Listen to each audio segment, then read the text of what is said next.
Assalamualaikum warahmatullahi wabarakatuh.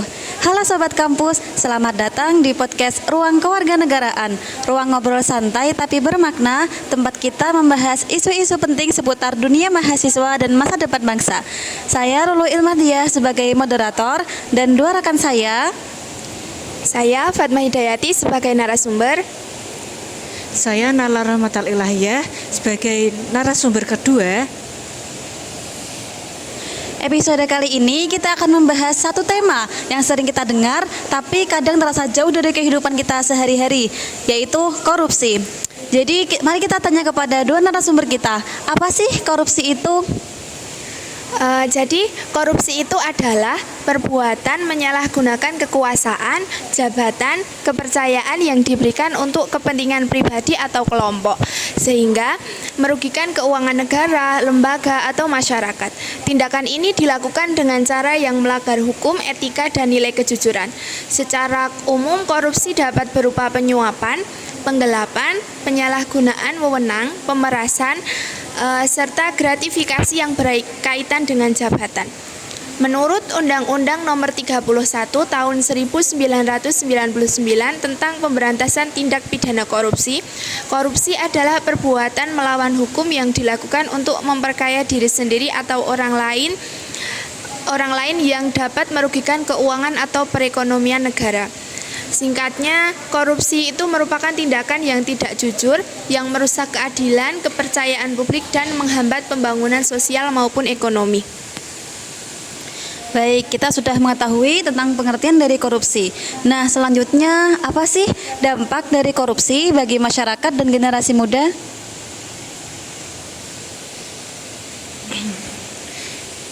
Dampak-dampak tersebut bisa melalui berkurangnya aktivitas rakyat dan bisa merugikan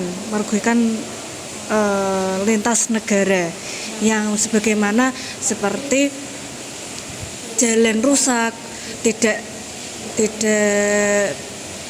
dilanjuti, terus seperti bangunan-bangunan yang merajalela, itu perbuatan korupsi tersebut.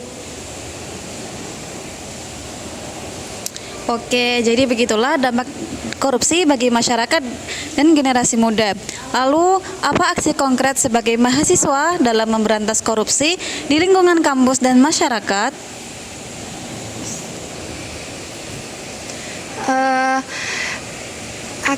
Aksi konkret mahasiswa sebagai calon pemimpin dalam memberantas korupsi di kampus dan masyarakat itu, aksi yang di lingkungan kampus itu yang pertama, menanamkan nilai integritas pribadi. Sebagai mahasiswa harus membiasakan bersikap jujur, disiplin, bertanggung jawab seperti tidak menyontek, tidak memalsukan data, dan tidak melakukan plagiarisme.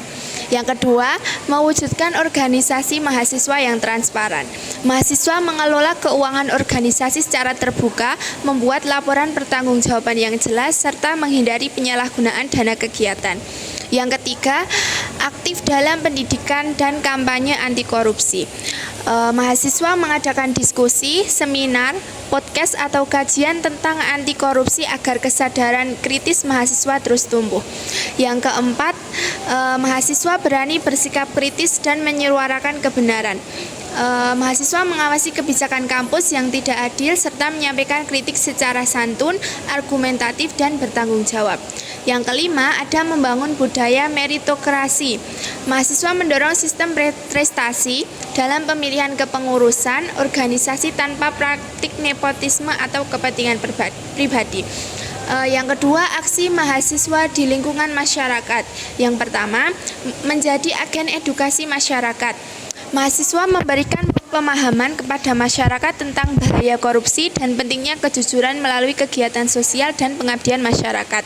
Yang kedua, terlibat dalam gerakan sosial dan pengawasan publik. Mahasiswa ikut berpartisipasi dalam komunitas atau lembaga pemantauan kebijakan publik dan penggunaan anggaran di lingkungan sekitar.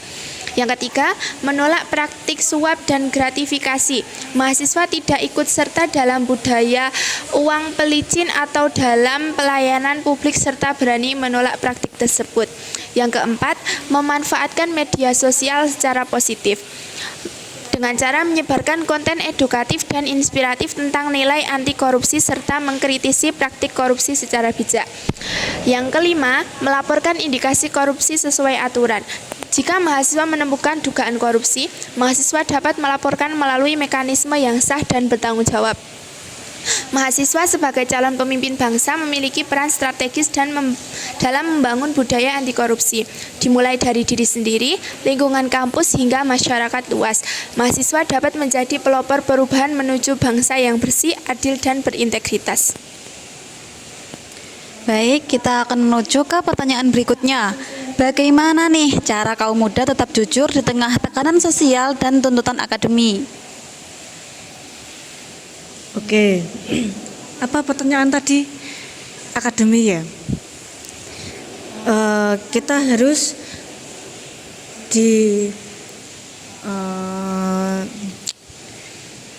tidak bisa dipungkiri menjadi jujur hari ini bukan hal yang mudah. Tekanan ekonomi, tuntutan gaya hidup, terus lingkungan yang pesimis seringkali kita tergoda dengan gaya hidup orang lain kan bisa menjadi diri kita bisa mengkorupsi diri kita sendiri maupun uang sendiri maupun uang orang lain gitu. Terus namun kejujuran bisa dijaga dengan mengontrol gaya hidup, memilih lingkungan pergaulan yang sehat dan meyakini bahwa hasil yang tidak baik lahir dari cara yang salah. Kejujuran mungkin terasa berat di lingkungan sekitar ya, karena kita kalau jujur kadang diturunkan, kadang kita dilecehkan, kadang kita dikucilkan gitu.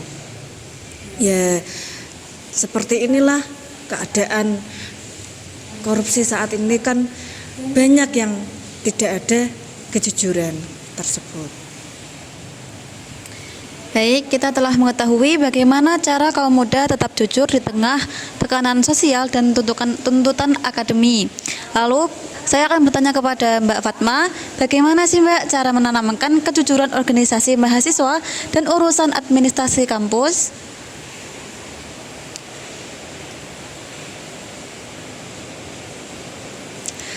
Nah, baik, di sini saya akan menyampaikan cara menanamkan kejujuran dalam organisasi mahasiswa dan urusan administrasi kampus.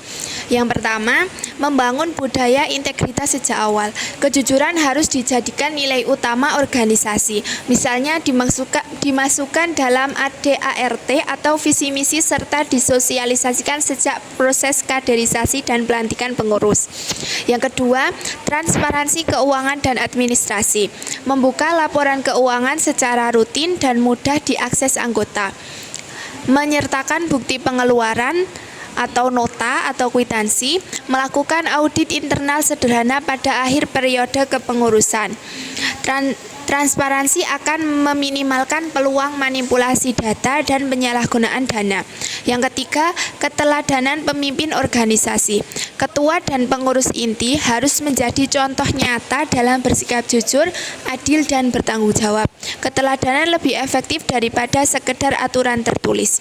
Yang keempat, sistem dan prosedur yang jelas. Dalam urusan administrasi kampus, mengikuti prosedur resmi tanpa jalan pintas, menolak pemalsuan tanda tangan, data, atau dokumen, membiasakan pengurusan administrasi sesuai aturan meski prosesnya lama.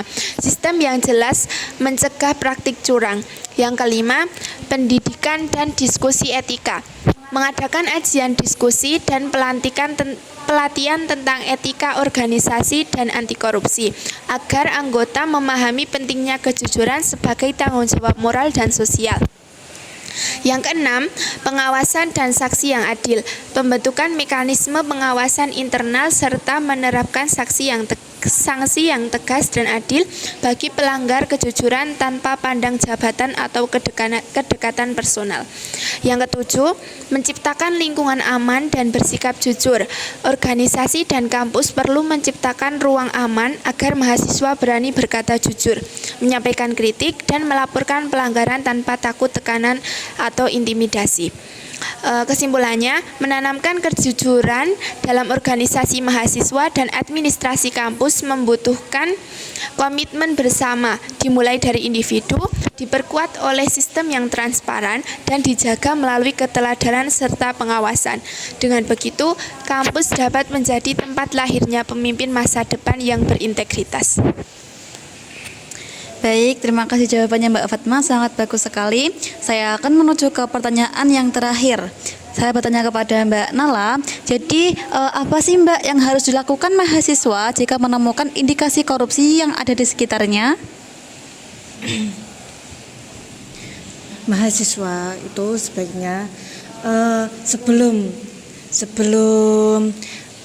mencetuskan bahwa mereka atau kapan di mana korupsi, itu sebaiknya kita mengumpulkan data dan bukti yang valid.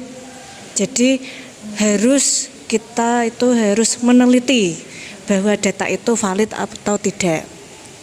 Terus tidak ikut terlibat atau menormalisasikan praktik tersebut. Berarti kita harus jangan mempraktikkan bahwa itu jelek. Korupsi itu jelek banget ya. Sudah merampas uang rakyat, sudah berfoya-foya sendiri gitu. Yang ketiga, melaporkan melalui jalur yang tepat pihak kampus, organisasi atau lembaga berwenang. Jadi sebagai mahasiswa, kalau sudah bisa mengumpulkan bukti yang valid atau data yang valid, itu kita jangan langsung jangan langsung berkoar-koar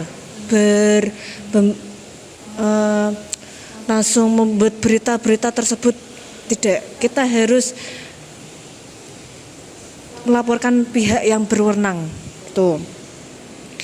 Yang keempat, berdiskusi dengan dosen atau pihak yang dipercaya ya. Kita harus berdiskusi dengan dosen agar kita tidak nyeleweng sendiri gitu.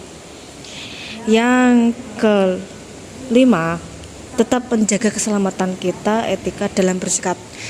Nah, kita tidak langsung bersikap keras, bukan, tapi kita harus menyikapi tersebut dengan cara baik-baik. Tidak harus langsung gini gitu begitu ya sekian. Baik, kita telah mendengarkan banyak sekali pertanyaan-pertanyaan dan telah dijawab oleh dua narasumber kita yang menjelaskan dengan sangat mudah dipahami dan sangat jelas sekali. Jadi saya akan membacakan kesimpulan dari pertanyaan dan jawaban kita hari ini. Jadi korupsi itu bukan hanya soal hukum, tapi soal karakter, dan karakter tidak dibangun saat kita sudah berkuasa, melainkan saat kita masih menjadi mahasiswa. Mari kita mulai perubahan dari hal kecil seperti jujur pada diri sendiri, jujur dalam belajar, dan jujur dalam berorganisasi, karena masa depan bangsa ini sedang belajar di bangku kuliah hari ini. Terima kasih kepada dua narasumber kita, Mbak Fatma dan Mbak Nala. Saya Lulu Ilmadiah sebagai moderator, saya pamit. Sampai jumpa di episode selanjutnya. Tetap kritis, tetap jujur, dan tetap berintegritas. Assalamualaikum warahmatullahi wabarakatuh.